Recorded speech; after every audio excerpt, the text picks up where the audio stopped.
She just murders a bunch of innocent people on the way in here. She's kind of justified, but the situation really makes no one justified. This one was like, oh man, this woman was just taken care of. Yeah. I mean, she was a caretaker.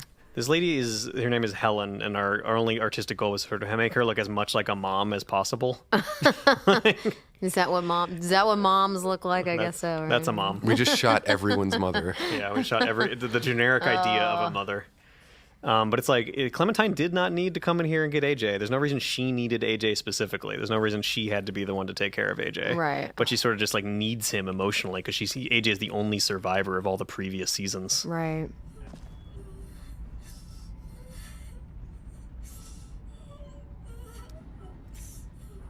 The intention was that, you know, he might have been fine had Helen taken him and raised him accordingly. Well, but what the hell is happening here when she storms in? There's like fires. They're in the middle of a battle. They're being attacked by another community. Right. So it's probably best that I mean, it's not maybe the best way she did it, but... Well, Helen was about to leave with AJ. And rescue him All right, herself. I'm just trying to find the silver lining. No, I mean, this actually No, makes... you did wrong, Melissa. Damn it, no. But I think that makes Clementine a well-rounded character. I think she made a mistake here. And she sort of had like, it's sort of a moment that kind of defines why she is the way she is in season 4 and why AJ is the way he is. She like unwittingly, in her like sort of blind desire to save AJ, really for her own emotional reasons, traumatized him and killed innocent people. And took a life, Little baby-boo. So cute. No. That scream is actually Melissa. Is that me? I was wondering. I remember recording like baby crying sounds. Let's get you out of here, okay?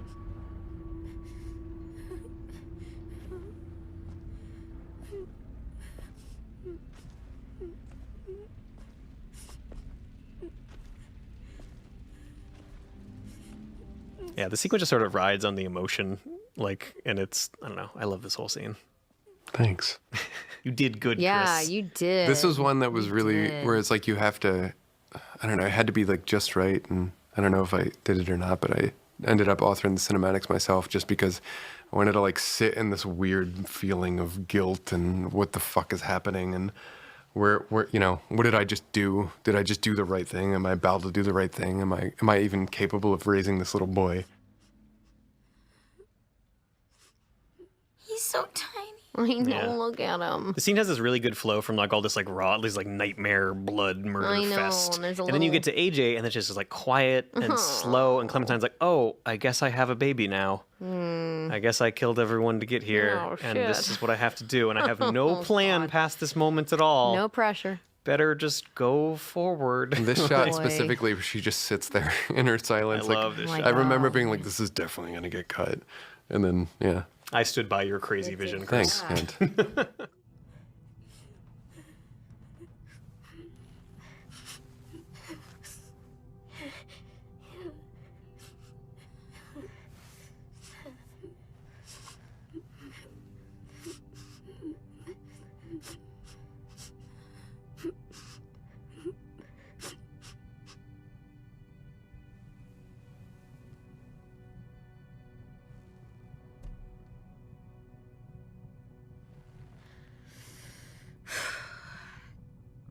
Okay, now, where to?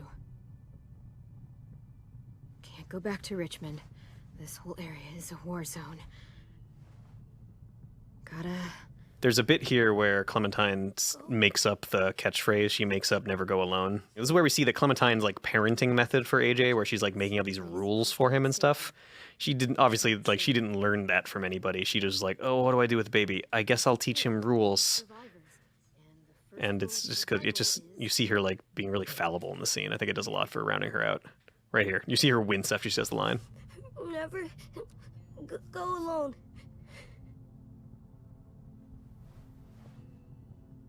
Clem? I don't know if we were 100% conscious of this in the making of the scene, but like it's the same thing with Lee. You know, he's got like kind of this sin to atone for in season 1, and we're very much aware of it in season 1, but in this one we kind of don't learn about it until this moment with Clementine, and it kind of clues you in on like no choice is wrong or right. Kind of like trying to tie that back thematically to the season. Together. And I'll never leave you again. This scene explains why she has this particular nightmare in 402. Because like what happened to the ranch here is what totally could have happened to Ericsons. Like the aftermath of a burned down raid on a place where a bunch of people were living. Also, that's adorable. His little baby. I know. It's like when Clementine knows that the raiders are coming to the school in 402, she's like, the same thing's going to happen that happened to the ranch. I'm just going to be in it this time. And so that's part of why she has that specific nightmare there. We talk about film references. I remember Shutter Island was definitely used a lot in this in The Nightmare. Oh. Is the flashback sequences and like all the black soot and stuff falling down.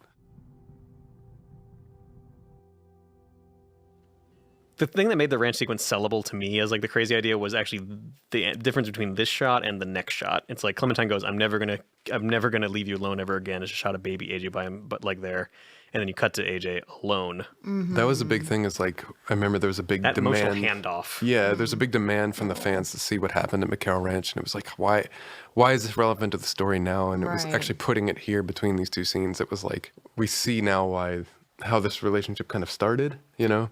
And you juxtapose it right next to the moment where it appears to have ended. Yeah, yeah.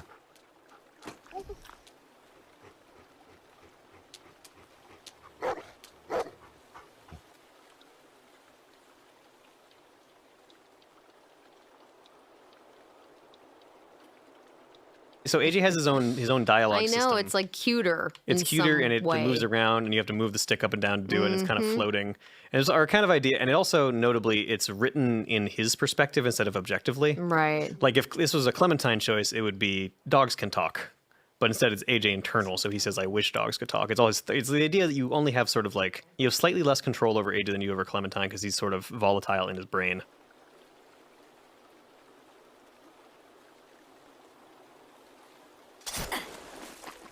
Boom, boom. Yeah. You know, Right. he's kind of removed from you as a protagonist. So Taylor Parks, AJ's voice actor, says "boom boom" constantly in real life, Oh, like as really? punctuation to sentences. She just kept doing it. I'm like, well, we just have to put Boom, that in boom. the game. When you'd like tell her like, this is the way you need to do that line, she'd be like, all right, boom boom. She's just like, that's just how she speaks. Awesome. And so I'm like, that's so Oh, cute. I wish I had some awesome catchphrase. Yeah, I'll never come up with something. I'm like, as cool okie as that. dokie. You can start pushing that and see if it sticks. Okie dokie. Yeah, that's like Boom me boom too. is that's cool. way I think that's cooler than Boom Boom. Do you? Hokey dokey, Well, kids. thank you. That's just because I'm sitting here. Right Especially when you say it like that, Ken. Definitely doesn't make me sound super weird. Oh.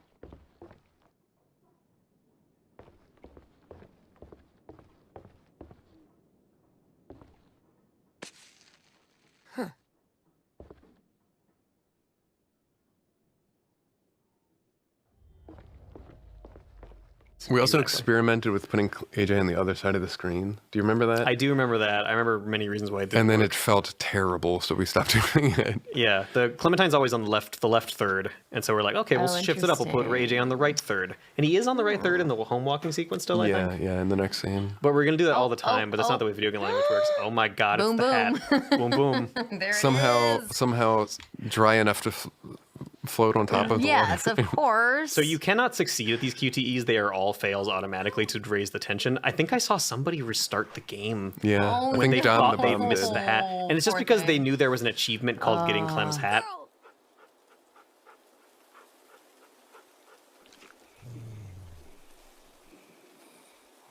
Don't ever get old, Rosie. Stay here forever.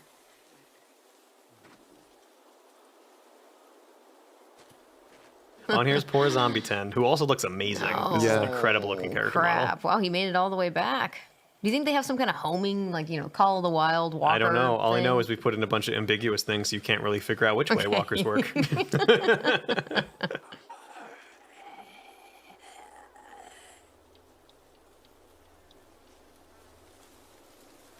Please don't go towards the school. The other kids shouldn't see you as a monster. Nobody should.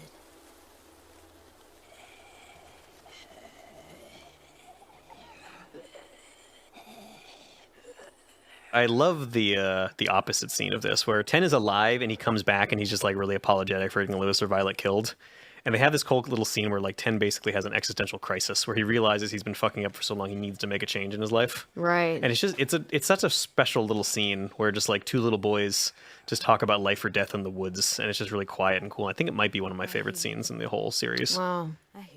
They're just kind of staring at the sunset over there, and kind of AJ's holding Clem's hat, and there's just something really quaint about it. Yeah. If anyone playing the game has not seen that scene, I would definitely recommend checking it out. Definitely. It's very cool. Check that out.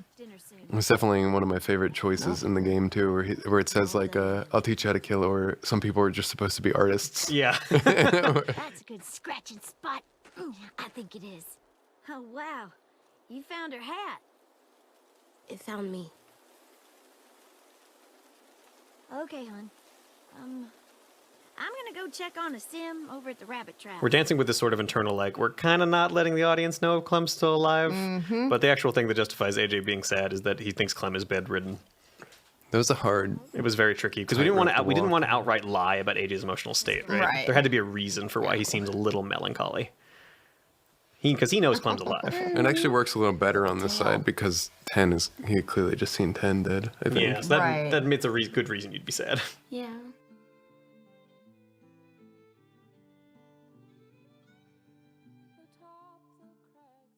The sequence was another thing we really wanted to do early on. We're kind of like, okay, we kind of know we can't make the runtime of the episode huge, and we can't record a ton of dialogue. So we wanted to have a sequence where you just kind of walked and music played.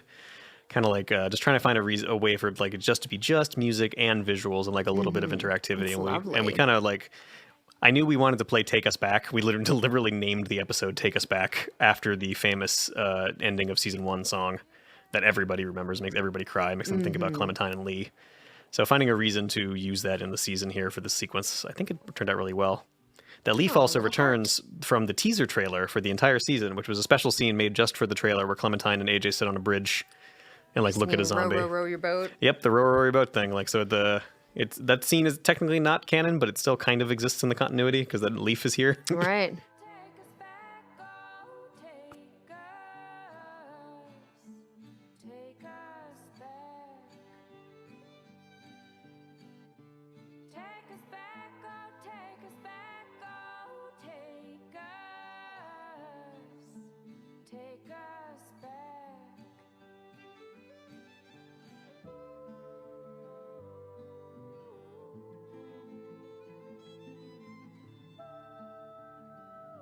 How do we torture more? Don't fuck with us. I like the kids are like, we're gonna put a corpse outside. Abel, isn't that Abel? It's a walker tied up if you let Abel turn.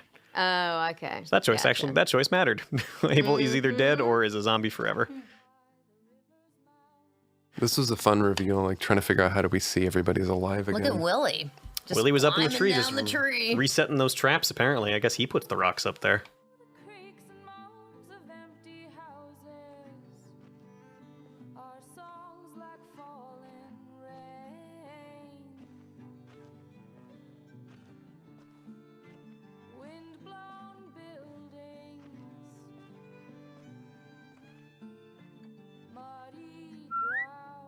When this scene was first designed as well, remember there was a version of the bridge scene where Violet or Lewis had kind of like got trapped on the other side with zombies. Yeah. And all they could do was either get eaten or jump off of the bridge. Oh yeah. And then like they would jump because they didn't want to get eaten, obviously. And then that was the first time you saw them to know that. Oh yeah, that was another alive. like death fake out. Like Yeah, they fell like yeah. into the water, and then we didn't know for sure if they were alive again. So we made another reveal out of them. But I think at that point we realized there were too many death reveals. Yeah. yeah. Too many like this character's alive. Is this character alive? Oh, they're alive too. Like we kind of wanted to make it very kind of mundane for really everybody, but We made you think everybody was dead. yeah.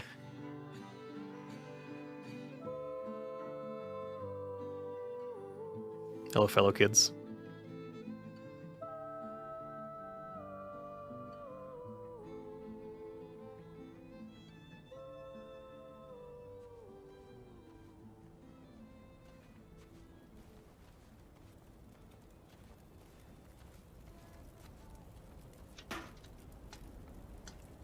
And here it is, the moment that made 1,000 YouTubers cry out in joy. What? Yay. Hey, she's There moving. She is.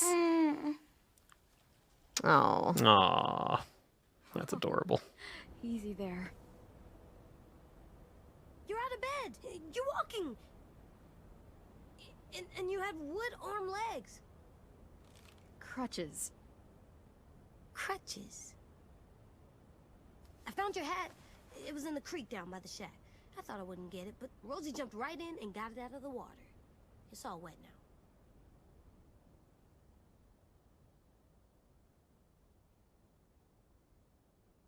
It's definitely seen better days. I actually kept the ending. I requested. I mean, I think that, you know, there were certain things that were unknown, but I didn't want to know until we were really close to recording, if not already recording, this final episode as to whether or not she lived or not. I did want to ask you, like, how did you feel when you finally found out what her fate was? Like, what was that like to learn that? Because yeah, I knew you didn't find out stuff ahead of time. You only found every episode script. I was happy, you know. I would have been okay if you know, her arc was totally cut, just because I know it would have been done in an amazing fashion with you know, how well the writing is. But selfishly, yeah, I was like, hell yeah. I mean, there's no reason to kill her. She's this amazing, strong young woman. We explored a lot of game. stories where she died, and they never felt. It just quite didn't right. feel. Yeah, we actually, yeah, I guess I can have interesting here for fans to say. We definitely thought about multiple endings where Clem lived and Clem died. And I think the problem we kind of ran into is that I don't think anyone would have accepted an ending where Clem died as canon. Like, it just wouldn't have been something. So in the end, it would just be viewed as a bad ending, no matter what we gave you on the other side. If she lived on another. Yeah, if she lived on and it's also like if she lived, we would have had to make the endings feel equal. Because the idea would be if we have multiple endings, you wouldn't want anyone to be the good ending or the bad ending. They're just different. Right. So in the end, it was like, well, are we really going to spend resources making like a bad ending when the only ending anyone's going to accept is the Clem one? Or could we just sort of give Clem an ending to her story that makes it feel like it was all worth it? We realized like we were playing so much on the cycle, and like the same thing that happened to Lee happened to Clem is like this meta like tension sort of hanging over the whole season, that having her actually break that cycle and not having it just straight up happen again feels like she moved the whole world forward. Right. This felt really good. It didn't feel like, oh, this is too the Hollywood, you know, well, she's lost a limb, but she's still there, tra-la-la. It just felt really like the natural way to end it. That noise was Gideon mourning the loss of Tennessee. Funny Easter egg, if it's Lewis or Violet dead, 10 puts little drawings on their graves, and they're based on what you like named the school or what the color of the house was that Lewis wanted.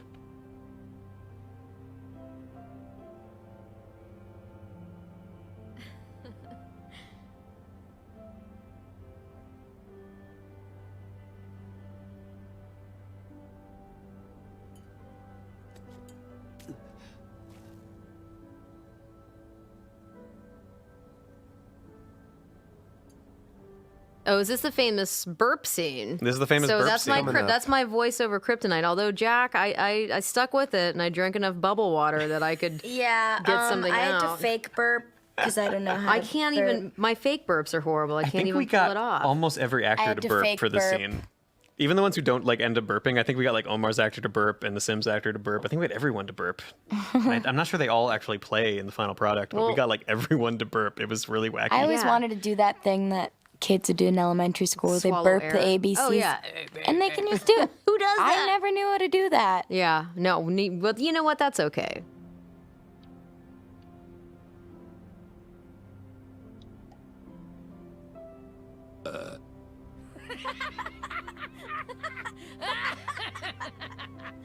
AJ.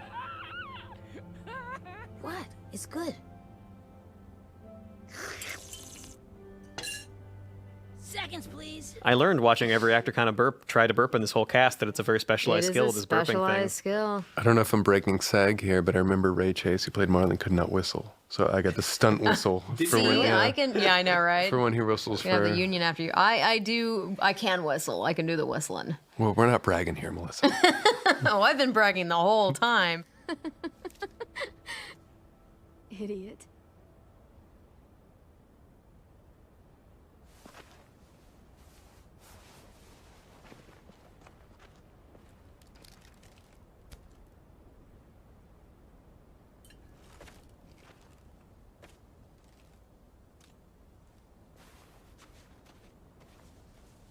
Yeah, that's the spot. A sim says he saw 10 15 of them, a little bit past the old safe zone. I want This you is to- traveling back in time a minute, but we were talking about if Clem lives or dies or not. And I remember like the first session, the first thing you said in the season. Oh my God. Was, does Clementine die? She better not. That was like how we started our relationship this season. I would say that did not influence us because I did not know about that. As soon as I just said, like, I never wanted to know. Apparently, that's the first thing I asked. No, it was me and James Windler, the Right, season right, lead right. writer, were there, and James handled it very diplomatic. Yeah, yeah. He was like, "We're trying to figure out what works best for the story," Oh, James. and you were like, "That's not a no." You'd feel a lot better if you went. This is the part where you tell me you'll be really, really careful.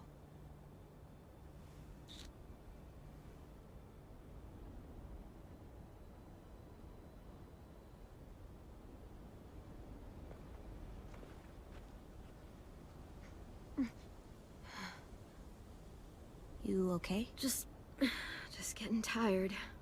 Hey, walk with me a sec.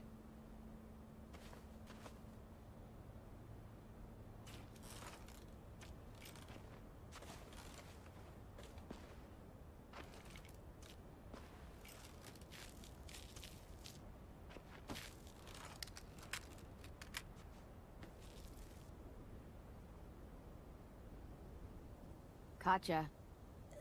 Sorry. It's okay. I stare at it too.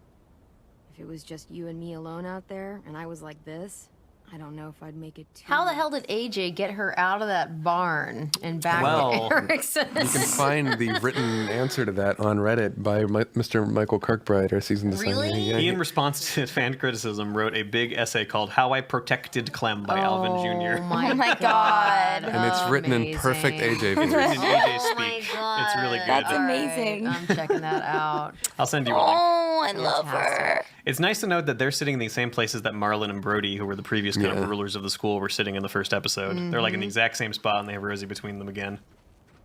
All this. It's worth it. All those times you would ask me if we'd find a home. All I could ever tell you was, we'll see. And your face would fall every single time. It's better than saying yes and lying to me. And that's what I told myself. But you want to know something I didn't tell you? I never had a plan. I never knew where we were going. I never knew anything. I just fought and fought and fought and hoped you didn't notice. Hoped we'd find Here we go. Did I do a good job? Is my favorite. Is a real good line. Yeah. Yeah, that kind of broke me. So this whole scene is what we You did do a good recorded job. Yeah. before, literally, we got through this about an hour before the axe fell on Telltale Games. So this whole scene is what we recorded. One of them, there was a couple of, Yeah, with small alterations. We actually there's some stuff removed, but this is most of it. it's most of it. And yeah, Jack had me in a place where I was just like, oh God, I don't even know if I can get words out right now. I mean, it was very emotional. Yeah, you really feel the hurt in your voice on that one line, on the "Did I do a good job?" Yeah. I remember I really was pushing for like the thing that I thought would be super powerful is Clementine, like just straight up asking the player like, did she do it good? Like just having that as be just like kind of the final question of the game was going to be really affecting because Right. everyone has just been rooting for her and they've watched her fight for 4 seasons, and so like her saying that, it's like how can you not tell her she did a good job? Yeah, you'll notice that no is not on the wheel. No is not on the wheel. There's one where done a AJ little goes like, better. "You did okay," like, I mean, but I don't know who choose. Someone will choose that one. Silence Some can be asshole. more hurtful, I guess.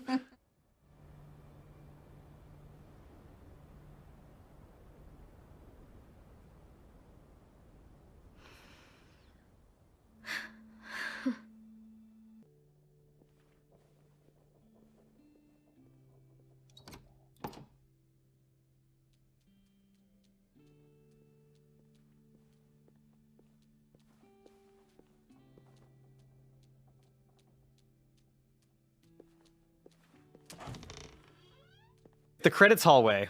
This broke me when am- I watched Ryan Weller play Yeah. this on his Twitch stream. This fucking broke me. Wow. Oh my god. To see all the Everybody names. worked on the game. Yeah. Everybody of the thinks Telltale these are our people. signatures.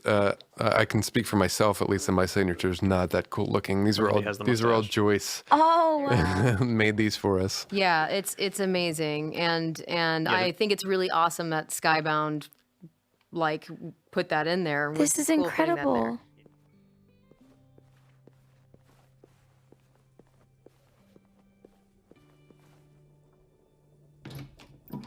Okay, in you go.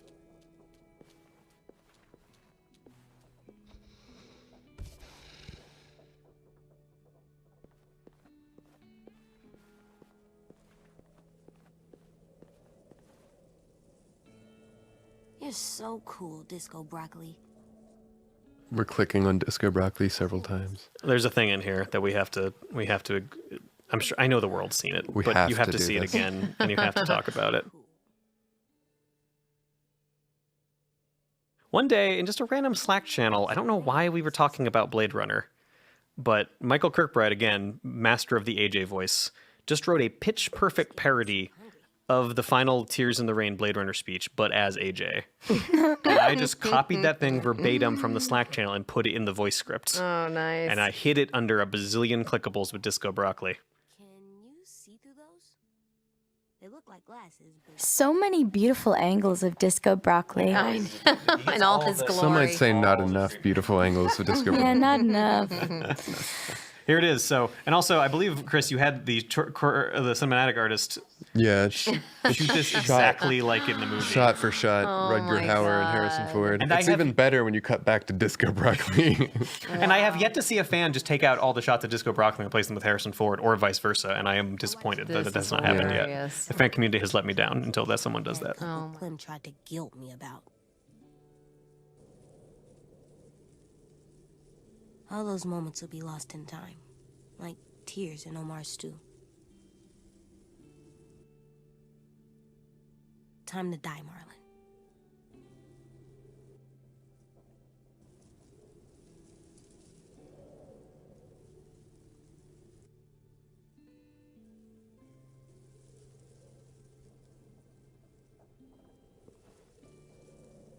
I'm all done. There's the last clickable of the game. yay. You put the hat on the thing, and that's it. Nice.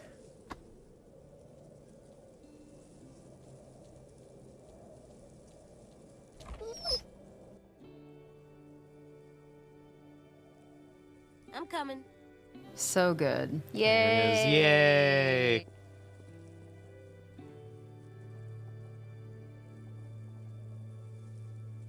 That was awesome. Thank you, Kent. Thank you, Melissa and Gideon and Thank Chris. you. and Yeah, everyone that was who fun. everyone who worked on this beautiful game Seriously. that I love with all my heart, and I can't Me believe too. we got to finish it.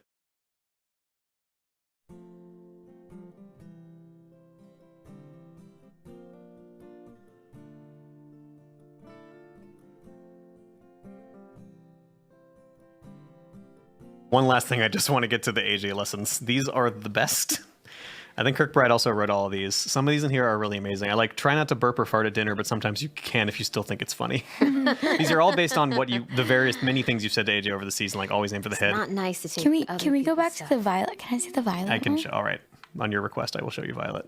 Violet's loved. Love. Only 12% of people got to love Violet. Wow. Which is interesting. I don't know if these percentages are totally The right. fuck? Sometimes the system's wacky, but Yeah. it might be. Well, whatever. Right? That means they specifically saved Violet and also Yeah. romanced her. Could I would drive out to see you. Things are finally looking up for me this time. And we have this cool little visual indicator of all the choices here, which Adrian put together. Our UI, our Nice. amazing UI artist who did all the UI for the season. Very cool. And there's the axe in the middle, just sort of cutting off. This thing's supposed to like tease you, like, did you know that this other crazy shit could happen in these other branches? Maybe play it again. Wow. Really cool. Anyways, that's season 4. Yay. Yay. Bravo. All right, thanks everybody for being here. For Listening. Thanks everybody for playing. Yay. Thank you. This. Thank you. Bye.